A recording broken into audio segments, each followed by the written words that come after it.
audience side of our business, our ability to create custom audiences, do it and interact with other agentic solutions of our customers. We've built an agentic audience builder. We'll expose that to our customers as we continue to roll it out, but it's really kind of a natural language. Help me find the audience I'm looking for, help me find the intent topics that I'm looking for, really just making what we do so much easier for our customers and for us.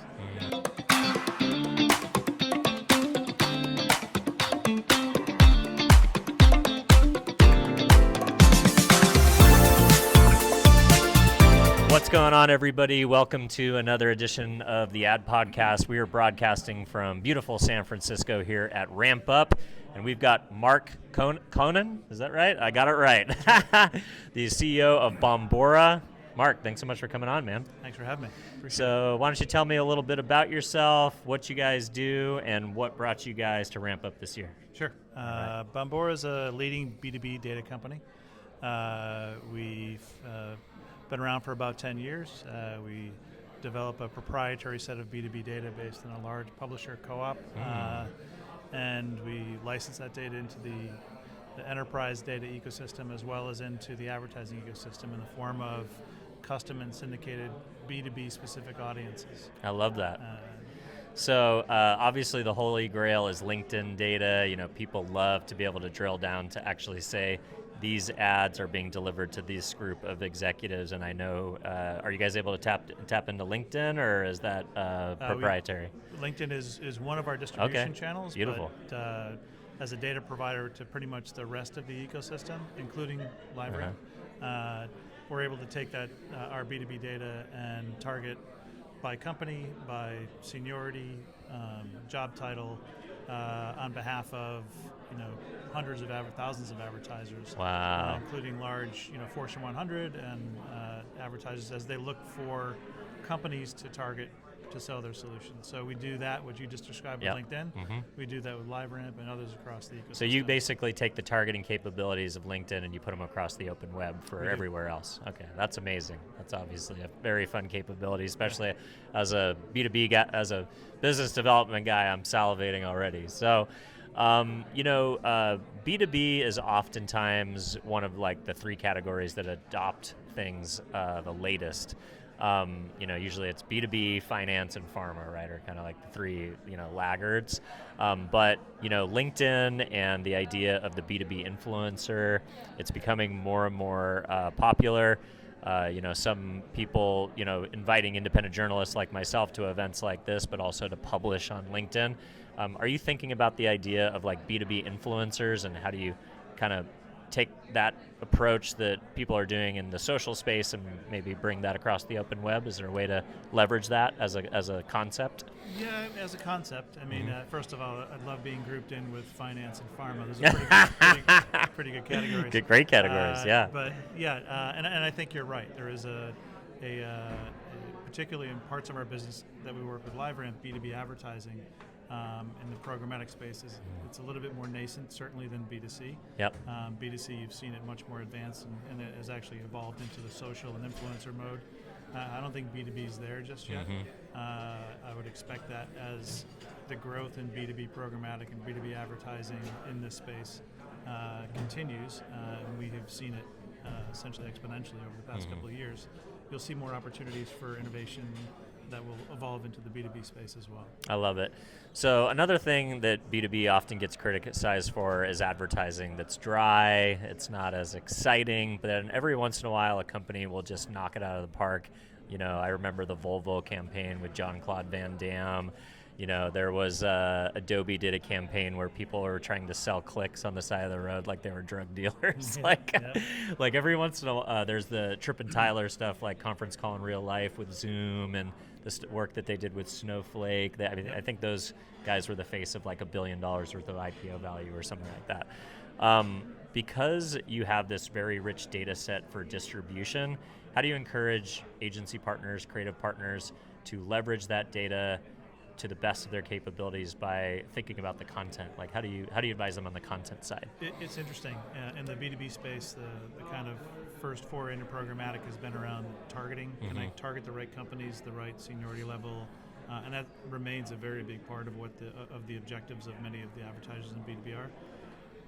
We've launched some solutions in measurement, however, which really gives you the opportunity to optimize and understand the impact of what you're doing. So if you've got this kind of, sort of dirty, dark, and dull campaign that no one's responding to, you can see that you've reached the companies that you wanted to reach, but you're not necessarily seeing the interaction. Interesting. So you can kind of measure the performance as well. Yeah. Yeah, and in B2C, that measurement and interaction has been more readily available. Yeah. In B2B, what we're doing at Bombora is unique in that we're taking it right from the log files, providing it right back to the advertiser and agency to say, this is who you reach, this is the seniority level that you reach, this is our interaction with the ad, and then you can actually translate with our intent data to see, okay, now that we've done all that, what does the intent in the ecosystem look like for your products? What impact has the advertising had on that? Because through our publisher network, we can see, your target company's activity across. What are the types of things they're researching? What are the professional websites they're going to, and why? Kind of the context of their behavior. Yeah. So we'll never dance in the creative space. Yeah. But we really like to provide the data to fuel the innovation in the creative space. And I think what we've been doing over the past sort of 6 to 12 months has really enabled that in ways that really haven't been possible in B2B before. That's very cool. Obviously can't have a podcast, can't have an interview if we don't say the word AI, right? So you knew it was coming. Surprise questions. Trying to trick me. But at the end of the day, I feel like it's something that we have to talk about almost in every interview to some degree. But the thing that I think that I'm trying to do different this year is last year was like, okay, everybody's using AI, it's hype. It's like we all got AI, here we go. Now I'm asking solution providers, agencies, et cetera, what is the most practical use case of AI that's transforming your business today? Would love if you could talk a little bit about where you see the most application and where you see the impact being the most sizable. Yeah, at a very high level, I would say efficiency and interactivity. So we basically provide our data to hundreds of different endpoints across large enterprise, through the programmatic ecosystem, through channel partners, across ABM platforms, and CDPs and the like. Our ability to get that data in place using AI and Agentic Solutions is enabled us to do that much more efficiently, much more cost effectively, much more quickly. On the audience side of our business, our ability to create custom audiences, do it and interact with other Agentic Solutions of our customers. We've built an Agentic audience builder. We'll expose that to our customers as we continue to roll it out, but it's really kind of a natural language. Help me find the audience I'm looking for, help me find the intent topics that I'm looking for, really just making what we do so much easier for our customers and for us. Right? The efficiency that comes with that allows us to do much more for our customers, respond to more RFPs, interact directly. We still have human-in-the-loop solutions, but we're not far from times when there won't be human in the loop. Wow. And it really just is working with the industry and our partners around how we can build in sort of connectivity using AI and MCP servers and the other ways of connecting APIs, et cetera. So it's I think a year ago it was a fairly sort of early nascent conversations, and I think certainly with us, but I think also in the ecosystem, you see there's a lot more substance to it. Yeah, a lot more tactical now. A lot more people willing to explain what's actually happening. I love it. Yeah. All right, so why ramp up? Why are you here? Why is this an important event for you? Big partner of ours, LiveRamp, has been for a long time. Okay.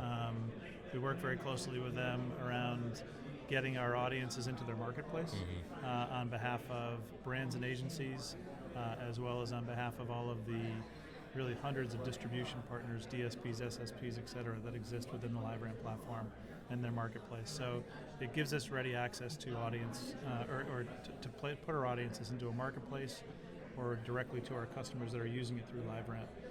So it's a great distribution partner, it's a great sort of strategic partner in how they do it and the assets they give us in order to provide scale and reach. So long-time partnership and someone who's been powering parts of this ecosystem for a long time. I love it. So what is your main goal here over the next 3 days? Are you doing meetings? Do you have are you doing any speaking? A little bit of both? No speaking for me this time. There's some great content as usual. But most of my time is being taken up with consumed in meetings. Hey, it happens, right? But it's getting everyone in one place that have, there's a lot of sort of commonality amongst the attendees here, both partners, customers, and competition. You talk to them all. That's awesome. So it's a good place to have everyone in one spot. I love it.